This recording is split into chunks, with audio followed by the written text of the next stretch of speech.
Pretty much every part of a 1000 Minds survey is customizable, and the trade-offs page is no exception. The trade-offs are the main part of our survey, and this is where the paprika method comes in.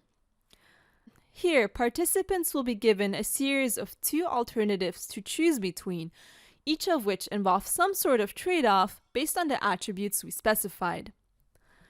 The trade-offs that participants make are used to determine their utilities, which are then used to score the alternatives. In other words, the trade-offs determine how important each attribute is to the participants, and using those results, 1000 Minds will rank the alternatives according to the participant preferences. On the trade-offs page, we can add some introductory text, change the phrasing of the question, and add a question subtitle. We can even edit the text for each of the blue buttons, as well as the delete, undo, skip, and start over buttons.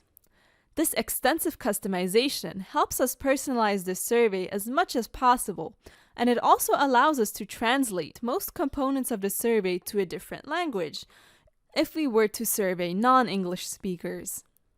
We can also disable the "they are equal" button here, if we want our participants to always choose between one of the alternatives instead of allowing them to express indifference.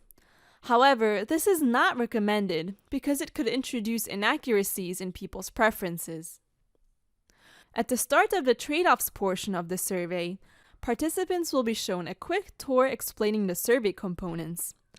This tour is optional, so our participants can easily cancel the tour and proceed with the survey right away if they like. But if we don't want a tour to be shown, we can toggle the Enable Quick Tour option. By default, impossible combinations are disabled. If you do want to specify impossible combinations, then instead of allowing participants to identify them, it's generally better to preload impossible combinations on the Impossible Combinations page, which is located under the Attributes option in the main menu. To learn more about impossible combinations, visit the Impossible Combinations page. We can also allow participants to enter comments during the trade-offs, which we can view on the trade-offs page under survey results later.